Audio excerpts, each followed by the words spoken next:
Buenas, mi nombre es Yuriani Chica y junto a Yelisa Peña les estaremos hablando un poco sobre la fotomorfogénesis y el fotoperiodismo.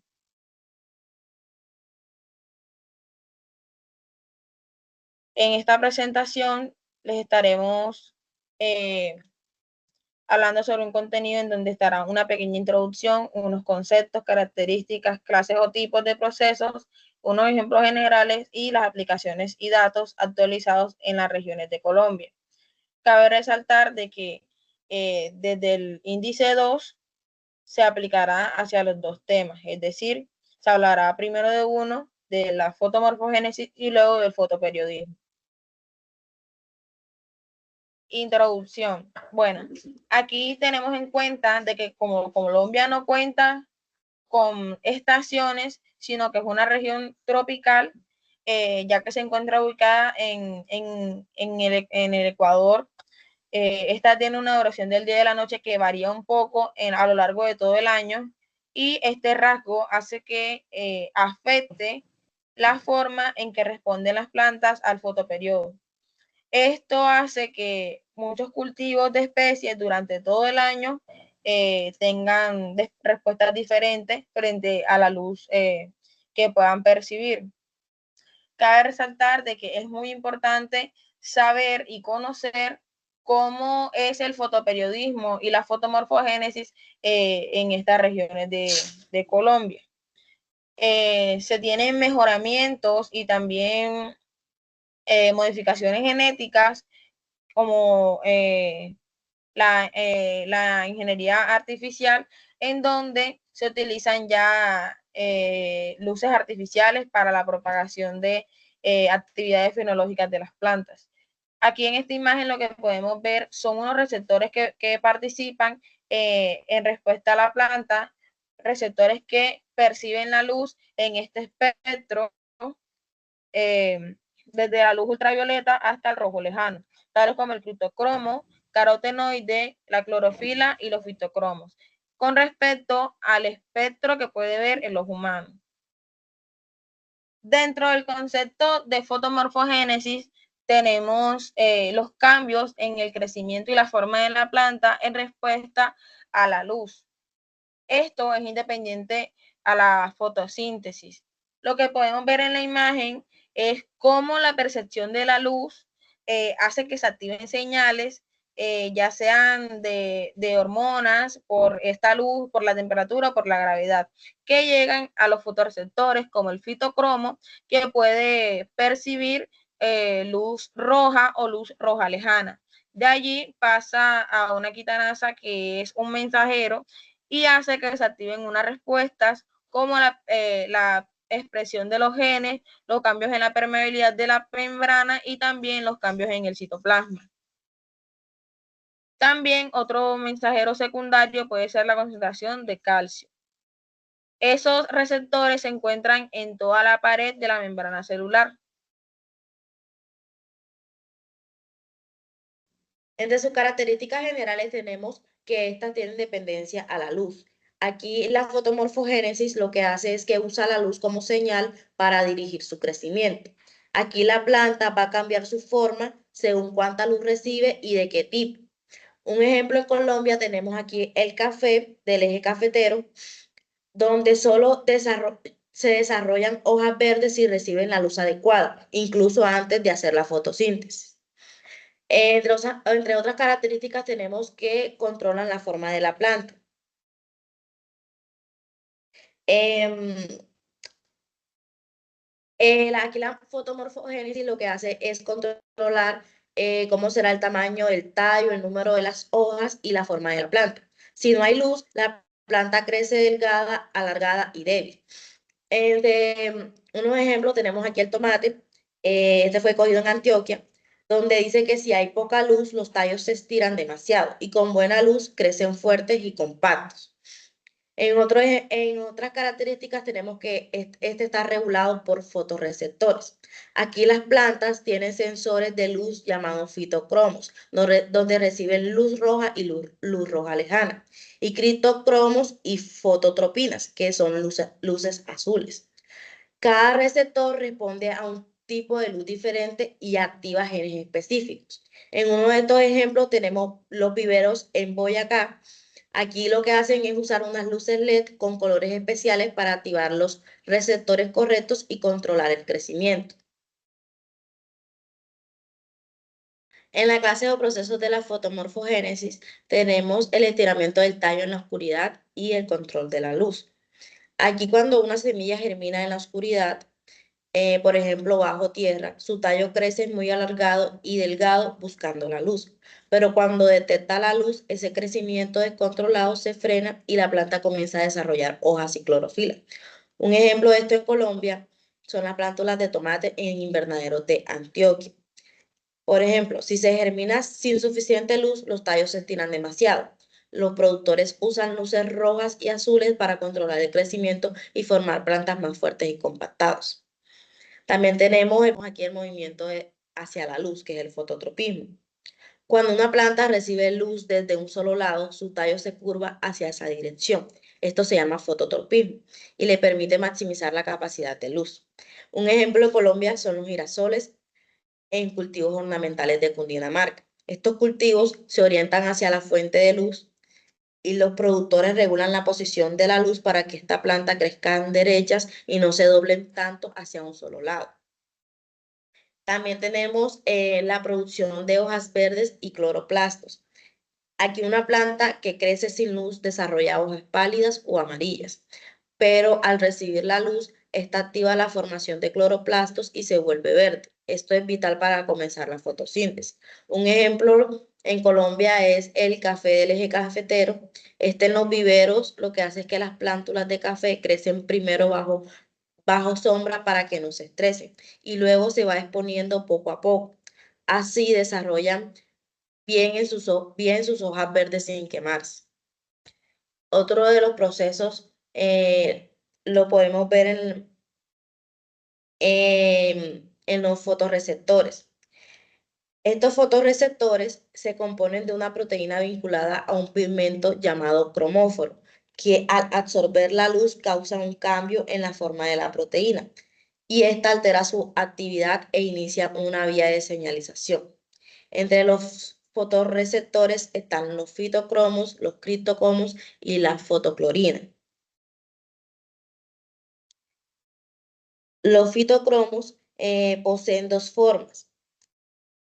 PR, que son las formas en las que son sintetizados, y PFR, que es la forma activa que promueve la germinación de las semillas al ser expuestas a la luz, que mediante los cambios morfológicos y moleculares, las plántulas pasan de crecer en oscuridad a crecer con luz e inhiben el crecimiento y la dormancia apical. Por otro lado, los criptocromos cooperan con los fitocromos, al menos en algunas de estas respuestas. Y estos criptocromos absorben la luz azul y ultravioleta de onda larga, y la fotoclorina absorbe luz roja y azul. Bueno, en este ejemplo podemos observar un cambio de forma como lo es la etiolación, que pues es cuando tenemos una planta con tallos delgados, de color blanquecino, con hojas en clorosis, a diferencia de una planta que crece con sus horas luz normales. Aquí se denota una diferencia muy grande en el cambio de forma en el desarrollo y crecimiento de la planta.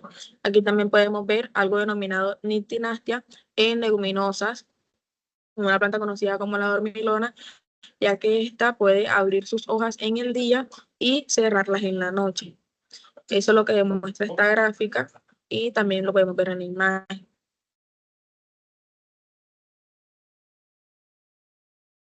Aquí tenemos el mismo ejemplo de cambio de forma en etiolación en presencia de oscuridad en el maíz y con las horas luz en el día, que es muy diferente en su desarrollo y su crecimiento.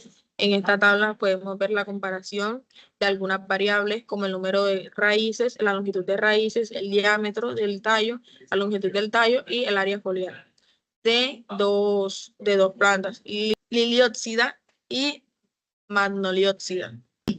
Y podemos ver una variación muy grande de cuando crecen en la oscuridad y cuando crecen en la luz.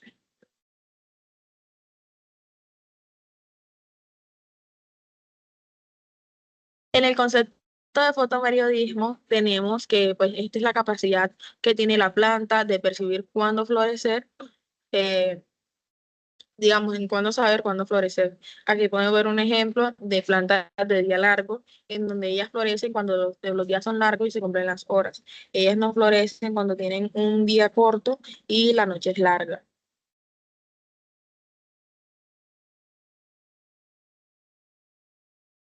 Características generales, tenemos que algunas plantas en el fotoperiodismo solo florecen en verano, mientras que otras del mismo género pueden florecer en el invierno.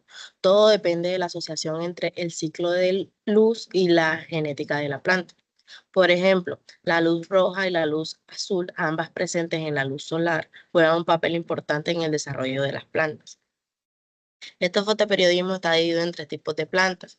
Tenemos las plantas de día largo, las plantas de día corto y las plantas de día neutro. Las plantas de día de largo son aquellas plantas que florecen cuando las noches son cortas. Estas necesitan un periodo de oscuridad menos de 10 horas para inducir la floración. Un ejemplo de esto lo tenemos aquí, que es la espinaca. Esta es una planta de día largo. Esto significa que necesita más días largos con pocas horas de oscuridad para florecer.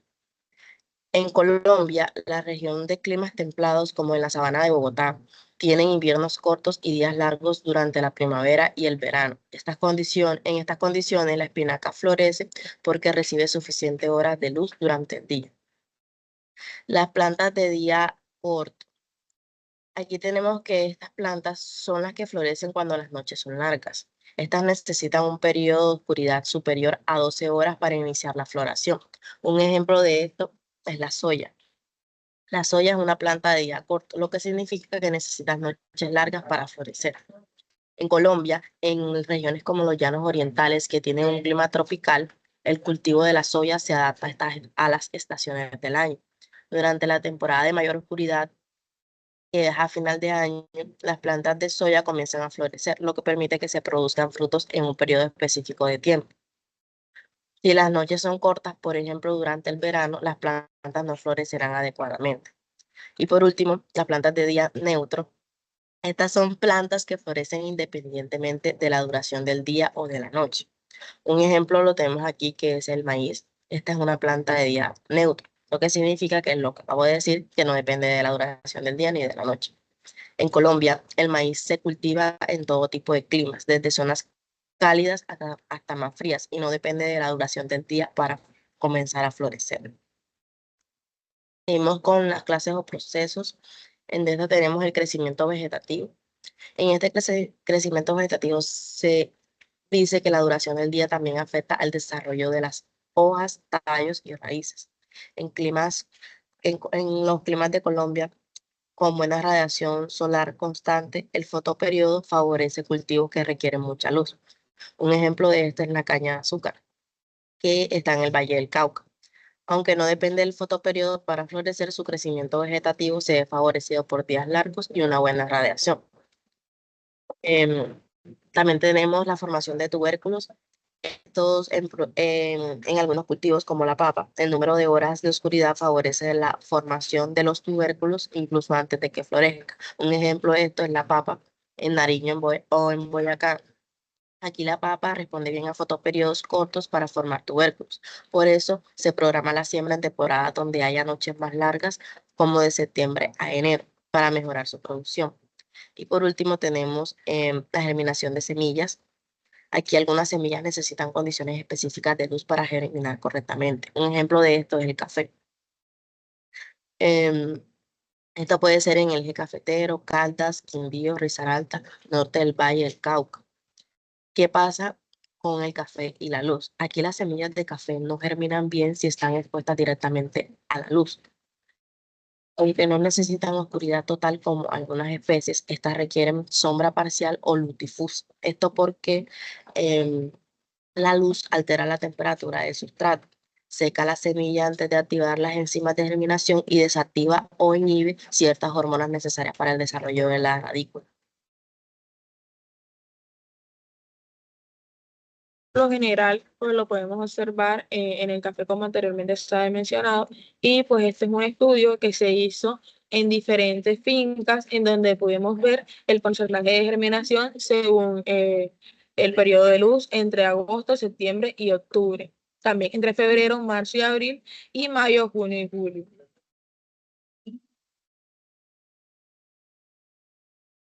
También hay un estudio que se hizo sobre la yuca en una estación experimental del Centro Internacional de Agricultura Tropical en Palmira, Valle del Cauca, con 5 genotipos, en donde hubo uno control, que es la barra negra, uno que se le control, que es la barra negra, uno que se le indujo un regulador de crecimiento, el cual lo denominaremos como EP, y otro AB. Estos dos, digamos que fueron los evaluados y este fue el control. Podemos inducir aquí de esta gráfica que el genotipo que mejor respondió a los tratamientos fue el G71 con el regulador EP, en comparación con el primer genotipo GM3893, que digamos que no fue muy eficiente y no demuestra mucha diferencia con el control. Aquí también podemos ver imágenes en donde la floración es controlada por luces artificiales como luz roja, también en la inducción de las raíces en el día, unas tiras rojas, y en la noche, y un cultivo controlado por luz artificial roja. Y vemos acá el efecto que esto tiene sobre el crecimiento. Aquí podemos ver tanto la fotoperiodismo como la fotomorfogénesis, ya que aquí hay cambios de formas según la percepción de la luz.